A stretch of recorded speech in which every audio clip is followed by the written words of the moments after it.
देखिए आज हम लोग समझेंगे कि आगे हम लोग चलते हैं और इसमें देखिए क्या लिखा हुआ है, हम लोग इंस्टीट्यूट का नाम लिखा हुआ है और आज हम लोग करेंगे अलाइनमेंट।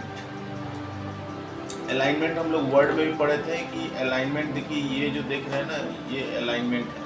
ये जो देख रहे हैं देखिए यहाँ लिखा भी है अलाइनमेंट। ये अलाइनमेंट टैब इसको बोलेंगे हम लोग, ठीक है।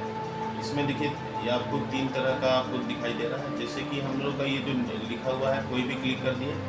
अब देखिए ये जो है हमारा लेफ्ट साइड में, इसको हम सेंटर में करना चाहते हैं तो बीच वाला जो है सेंटर अलाइनमेंट की क्लिक कीजिए। देखिए सेंटर में लिखा हटा देगा। ये हम लोग वर्ड में भी पढ़े थे। इसके बाद लेफ़्ट करना चाहिएगा, लेफ़्ट चले जाएगा, राइट करना चाहिएगा, राइट चले जाएगा।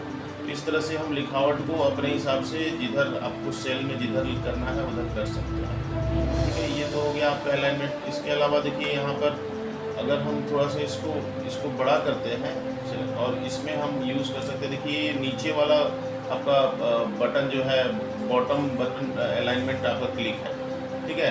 क्लिक है वो देखिए उसका कलर अलग होता है, देखिए इसीलिए नीचे में लिखा हुआ है, यानी इस पे और इस पर क्लिक है इसलिए देखिए नीचे में लिखा हुआ है। अब हम इसको क्या करेंगे, हम बीच में अगर करना चाहें तो देखिए बीच में हो गया। अगर हम इसको सेंटर में करना चाहें तो देखिए सेंटर में हो गया। अब हम इसको इधर करना चाहें तो आपका देखिए अप हो गया एकदम सबसे ऊपर में, ठीक है। इस तरह से हम इसको बहुत तरह से हम चेंज कर सकते हैं, ठीक है, अगर आपको ज़रूरत है तो। इसके अलावा हम लोग आगे चलते हैं फ़ॉन्ट टैब। फ़ॉन्ट टैब तो आप लोग पढ़े ही हैं, ठीक है। फ़ॉन्ट टैब में क्या है कि जैसे कि मान लीजिए कि ये हमारा जो भी चीज़ है ना, जो भी लिखे हैं उसको आप चाहें तो आप यहाँ देखिए फ़ॉन्ट टैब है, ठीक है। फ़ॉन्ट टैब में क्या है आपका, इसमें आप बहुत तरह का चेंजिंग कर सकते हैं। ये हम लोग वर्ड में भी पढ़े हैं। देखिए इसमें जैसे जैसे कर रहा है देखिए यहाँ पर आपका चेंजिंग भी होते जा रहा है, ठीक है।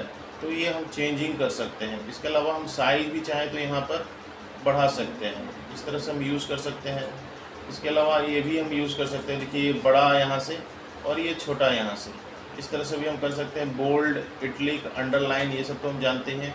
इसके अलावा हम इसमें बॉर्डर भी लगा सकते हैं। जैसे कि मान लीजिए ये जो है हमारा इतना में हम दूर में हम बॉर्डर लगाना चाहते हैं तो देखिए हम यहाँ से देखिए बॉर्डर का अलग अलग टाइप्स हैं, हम लोग यूज़ कर सकते हैं। जैसे ऑल सब में बॉर्डर लगाना है, जैसे कि अगर हम इसको प्रिंट करेंगे पूरा पेज को तो आपको इसमें सब एक ही पेज, एक प्लेन पेज दिखाई देगा, यानी इसमें किसी तरह का रो कॉलम आपको नहीं दिखाई देगा। उसके लिए आपको क्या करना पड़ेगा, जितना आपको करना है, जैसे कि मान लीजिए कि हमको करना है तो हम क्या करेंगे कि उसको सिलेक्ट करेंगे। जैसे कि मान लीजिए इसको सिलेक्ट कर लिए, ठीक है, और नीचे जहाँ तक भी आपको प्रिंट करना है वहाँ तक आपको बॉर्डर लगाना पड़ेगा।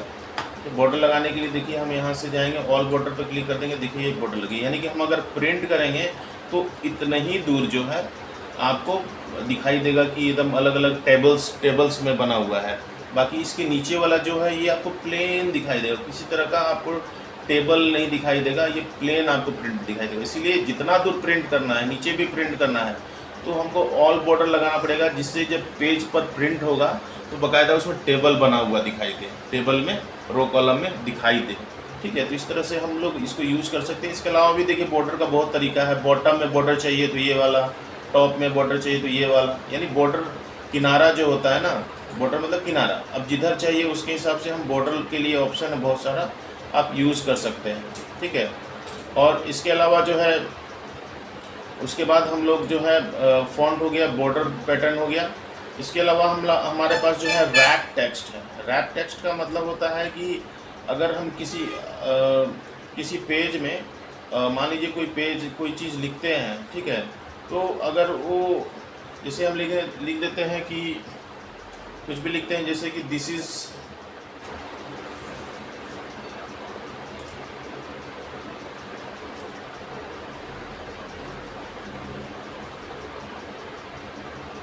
ठीक है, मान लीजिए ये हम लिख दिए तो ये हमारा क्या हुआ कि ये लाइन से बाहर चले गया, यानी कि ये जो है हमारा जो सेल है उससे बाहर निकल गया। तो इसको हम चाहते हैं कि दिस इज़ कंप्यूटर उस सेल में ही है।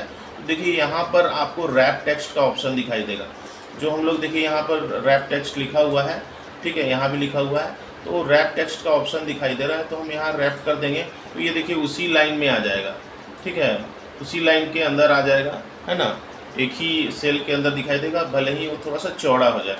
तो इस तरह से रैप टेक्स्ट का यूज़ कर सकते हैं। इसके अलावा हमारे पास जो है मेल मर्ज करने के लिए है, ठीक है, मर्ज एंड सेंड। तो मर्ज करने के लिए आपको क्या है, मर्ज मतलब कि जोड़ना। अब मान लीजिए कि हम एक से ज़्यादा सेल को ऐसे सिलेक्ट कर लिए और इन सारे सेल को जोड़ दिए, यानी एक बना दिए। तो उसके लिए यहाँ पर ऑप्शन है, आप क्लिक कर दीजिएगा, देखिए जुड़ गया। यानी ये सेल का एड्रेस अलग है। देखिए यहाँ पर आप जाइएगा तो C14 इस सेल का एड्रेस है, यानी कि आपका जो है G14 लिया हुआ, यानी G यानी पहला जो कॉलम है और आपका जो 14 जो है आपका उसके हिसाब से ले लिया है, ठीक है। तो इस तरह से हम इसको मर्ज कर सकते हैं। मर्ज क्यों करते हैं, हम मान लीजिए कि हम ऊपर में हेडिंग लिखना चाहते हैं, मान लीजिए कि हम इसमें कुछ हम इसमें इंसर्ट कर देते हैं, ठीक है, इंसर्ट कर दिए। अब मान लीजिए कि हम इसमें हेडिंग लिखना चाहते हैं, मान लीजिए एक लाइन को हम करना चाहते हैं इतना दूर, हम चाहते हैं कि ये अलग अलग जैसे दिखाई दे रहा है, ये अलग अलग ना दिखाई दे, एक ही दिखाई दे। तो हम एक लाइन को ले लिए और इसको हम मर्ज कर दिए। मर्ज करके बाद हम इसको कोई भी एक नाम दे सकते हैं, जैसे कि यहाँ हम लिख सकते हैं कुछ भी, मार्कशीट लिख दिए, ठीक है। तो ये हम लिख दिए, इस तरह से हम इसको यूज़ कर सकते हैं। फिर इसको बोल्ड, थोड़ा सा इसका थोड़ा सा बॉर्डर, थिक बॉर्डर लगा दिए, है ना। देखिए थिक बॉर्डर, थोड़ा सा इससे बॉर्डर अलग दिखाई देगा क्योंकि ये हेडिंग है ना। इस तरह से हम मर्ज करते हैं बहुत सारे चीज़ों को यहाँ से, ठीक है। इसके अलावा जो हम आगे चलते हैं, शॉर्ट का मतलब होता है कि हम अल्फ़ाबेटली हम किसी चीज़ को रख सकें, चाहे A to Z या Z to A। इसके लिए हम मान लीजिए कि हम इसको पहले जैसा कर देते हैं, जिससे आप लोगों को समझने में दिक्कत नहीं होगा, ठीक है। अंडू से कर लिए, ठीक है, ये हमारे पास आ गया। अब हम मान लीजिए कि हम शॉर्ट करना चाहते हैं, तो शॉर्ट करने के लिए आपको मान लीजिए कि हमको ये सिलेक्ट करना है, ठीक है। उसके बाद हम यहाँ जाएंगे, देखिए यहाँ पर, और ये कहाँ पर है, होम टैब में है। होम टैब में सबसे आखिरी में आप जाइएगा तो देखिए यहाँ ऑप्शन दिया हुआ है। आप जैसे कि ये इसमें जो लिखावट है, देखिए N है, S है, M है, M से स्टार्ट हो रहा है, मतलब ये अल्फ़ाबेटिकली नहीं है, ABCD करके नहीं है, लेकिन हम चाहते हैं जो डेटा निकले वो अल्फ़ाबेटिकली रहे, या तो A to Z रहे या तो Z to A रहे। तो उसके लिए हम मान लीजिए कि यहाँ से हम सिलेक्ट कर लिए, ठीक है। अब जो हम यहाँ से गए और A to Z वाले को हम सिलेक्ट कर लिए, तो देखिए हमारा जो है पूरा का पूरा जो है हमारा अल्फ़ाबेटिकली जो है आ गया। देखिए A का पहले आ गया, उसके बाद देखिए B का अगर होगा तो B का आएगा, और B नहीं होगा तो देखिए C आ गया, ठीक है। C के बाद D के बाद E नहीं है तो F भी नहीं है, G से नाम है तो G। इस तरह से देखिए अल्फ़ाबेटिकली टोटल आ गया। और इसी को हम चाहेंगे तो इसी को हम अगर हम चाहेंगे तो ये भी कर सकते हैं, हम Z to A भी कर सकते हैं। Z to A देखिए कर दिए, तो देखिए Y से स्टार्ट हो गया, है ना। देखिए Y से हो गया, यानी उल्टा हो गया सारा चीज़। तो इस तरह से हम इसको बहुत तरीके से हम इसको सॉर्टिंग भी बोलते हैं हम लोग, तो सॉर्ट कर सकते हैं। इसके अलावा नेक्स्ट ऑप्शन जो दिया हुआ है फ़िल्टर। फ़िल्टर क्या चीज़ होता है, फ़िल्टर में हम एक्सेल में फ़िल्टर लगाते हैं किसी चीज़ को, जैसे पानी के लिए हम लोग फ़िल्टर लगाते हैं ना, वो क्या करता है, जो शुद्ध पानी है यानी इसमें जो गंदगी है, डस्ट है, उसको फ़िल्टर करके और अलग कर देता है, पानी को अलग और डस्ट को अलग, यही करता है ना। और जो पानी जो फ़िल्टर होके आता है उसको हम लोग यूज़ करते हैं पीने में। इसी तरह से हमको डेटा, अगर स्कूल में कोई अगर काम कर रहे हैं तो वहाँ जब भी किसी टीचर को ज़रूरत होगा या प्रिंसिपल को ज़रूरत होगा कि हमको, जैसे कि डेटा एक्सेल में डेटा सभी रखते हैं, मान लीजिए सारे क्लास का डेटा रखा हुआ, मान लीजिए कि अगर प्रिंसिपल बोलेगा कंप्यूटर ऑपरेटर को कि आप हमको सिर्फ 8 क्लास का डेटा दीजिए, तो उसको फ़िल्टर लगा के उसको 8 क्लास को अलग कर देगा और उसको दे देगा, है ना। तो इस तरह से हम कर सकते हैं। मान लीजिए कि हमको इसमें से फ़िल्टर करना है, फ़िल्टर करने के लिए आपको, जैसे कि इसके लिए पहले आपको यहाँ सिलेक्ट कर लिए, है ना, और उसके बाद जो है यहाँ पर जो है हम फ़िल्टर लगा दिए, यहाँ से फ़िल्टर लगा दिए। अब देखिए फ़िल्टर लगता है तो ये वाला जो ऑप्शन है ये फ़िल्टर लगने के बाद ही आता है, ये जो देख रहे हैं आपको ड्रॉप डाउन करके खुल भी रहा है, ठीक है। अब मान लीजिए कि हम इसमें इंटरनेट है, वर्ड है, पावर पॉइंट है, हम इसमें से सिर्फ इंटरनेट वाले मार्क्स को अलग करना है, तो हम यहाँ से सिलेक्ट ऑल को हटा देंगे, यानी सारा जो है नहीं चाहिए हमको इंटरनेट वाला ही चाहिए, तो हम इंटरनेट वाला पे टिक कर देंगे और ओके कर देंगे। तो देखिए ये सिर्फ इंटरनेट वाला ही आ गया कि बच्चों लोगों का मार्क्स जो है इंटरनेट में कितना है। इस तरह से हम फिल्टर कर सकते हैं।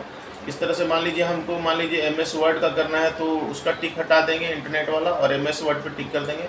अब देखिए यहाँ पर जितना है सब फिल्टर मतलब फिर अलग करना या छानना हम लोग बोल सकते हैं हिंदी में, है ना। तो इस तरह से हम लोग अलग कर दिए उसको। अब हम उसको प्रिंट करेंगे तो वही प्रिंट होगा और हम उसको डेटा को प्रिंट करके यूज़ कर सकते हैं। तो ये हमारा फिल्टर का वर्क है। इसके बाद हमारे पास जो है चार्ट है। चार्ट आप लोग बचपन में भी पढ़ते होंगे, स्कूल में भी चार्ट पढ़ाया जाता है बहुत तरह का, ठीक है। और चार्ट में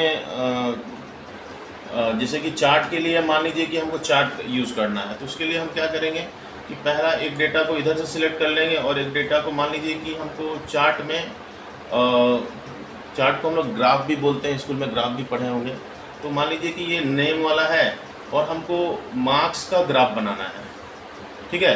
तो दोनों को हम सिलेक्ट कर लिए। सिलेक्ट कैसे किए हम, तो इसको हमने सिलेक्ट किया, उसका कंट्रोल का बटन दबा करके हमने इसको किया। अगर हम इसको अलग अलग करते, इधर करते या फिर इधर करते तो फिर ये हट जाता, ठीक है, एक हट जाता दूसरे पे। लेकिन हम कंट्रोल के साथ अगर करते हैं तो आपको एक से ज़्यादा भी आप लाइन को सिलेक्ट कर सकते हैं। तो कंट्रोल के साथ दोनों को हमने सिलेक्ट कर लिया। उसके बाद हम जाएंगे कहाँ, इंसर्ट में, ठीक है। इंसर्ट में जाएंगे तो यहाँ पर आपको देखिए चार्ट का ऑप्शन दिखाई देगा, ठीक है। इसमें से कोई भी चार्ट हमको चाहिए, किस तरह का चार्ट चाहिए आप ले सकते हैं। जैसे कि हम पाई चार्ट लेते हैं, ठीक है। तो पाई चार्ट लिए तो यहाँ देखिए पाई चार्ट आपका आ गया, ठीक है। लेकिन डेटा बहुत ज़्यादा है इसलिए देखिए चार्ट भी बहुत ज़्यादा ये हो गया है। तो हम, ठीक है, तो इसमें हम चाहे तो हम कम भी ले सकते हैं। जैसे कि हम इसको हम पूरा नहीं ले करके थोड़ा सा लेते हैं, इतना दूर ले लेते हैं जिससे कि हम लोगों को आसानी हो। और इसको भी यहाँ तक ले लेते हैं, ठीक है। ज़्यादा नहीं लेते हैं क्योंकि बहुत ज़्यादा हो रहा है। हम ऐसे लेना चाहे तो ले सकते हैं, कोई दिक्कत नहीं है, ठीक है। लेकिन हम थोड़ा सा लेते हैं तो आप लोगों को समझ में आ। देखिए अभी देखिए ये थोड़ा सा उतना डिटेल्स में नहीं है। तो ये आपका चार्ट आ गया और इसमें देखिए आप जाइएगा तो आपको दिखाई भी देगा कि इसका कितना नंबर है। तो 35 नंबर है ये मुस्कान। ये देखिए ये जो है प्रिया कुमारी जो है इसका 36। इस तरह से सबका अलग अलग जो है मार्क्स आपका चार्ट में बन कर के आ रहा है, ठीक है। आप चाहें तो इसमें और भी बहुत तरीके से आप ऐड कर सकते हैं। देखिए इसमें हम लेवल ऐड कर दिए तो सबका नंबर भी इसमें आ गया। इस तरह से हम लोग चार्ट बना सकते हैं और फिर यहाँ से आपको अलग अलग तरीके से इसको फॉर्मेट कर सकते हैं। जैसे कि अभी ये वाला चार्ट है, आप चाहें तो ये ले लीजिए, ये ले लीजिए, या फिर यहाँ से भी आप जा कर के देखिए बहुत सारा चार्ट है, आप यूज़ कर सकते हैं। फॉर्मेट में आप चाहें तो इसको आप इस चार्ट को अलग तरीके से फॉर्मेट भी कर सकते हैं। फॉर्मेट इन द सेंस जैसे कि मान लीजिए यहाँ पर गए, ठीक है, किसी भी चार्ट पे क्लिक किए, एक चार्ट पे जैसे हमने क्लिक किया, सिर्फ एक चार्ट का एक पार्ट पे हमने क्लिक किया। अब इसका हमने कलर कर दिया, जैसे इसका कलर ब्लू टाइप नीला है, ठीक है। हमने इसको क्या कर दिया, हमने इसका कलर कर दिया ब्लैक, देखिए ब्लैक हो गया। इस तरह से आप अपने से भी सेल्फ डिज़ाइन कर सकते हैं। कोई ऐसा नहीं है कि जो है वही आप जो ले लिए तो ले लिए, आप अपने से भी डिज़ाइन कर दीजिए। जैसे कि हम मान लीजिए कि इसमें से दूसरा लेते हैं कोई है, ठीक है, जैसे ये वाला ले लिए 11 जो लिखा हुआ है, ठीक है। इसमें से आप बहुत तरह का इसमें आउटलाइन भी आप यूज़ कर सकते हैं।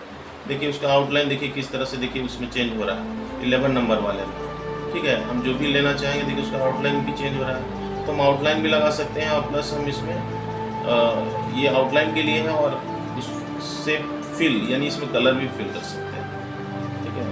जो चाहिए वो कलर यूज़ कर सकते हैं, ठीक है। पीला भी आप यूज़ कर सकते हैं, यानी कि इस तरह से आप चार्ट को खुद भी डिज़ाइन कर सकते हैं, ठीक है। देखिए यहाँ से हम ले लिए, ये ले लिए, है ना। तो इस तरह से आप चार्ट को आप लेने के बाद अपने तरफ से भी डिज़ाइन कर सकते हैं। बहुत अच्छा चीज़ है, ठीक है।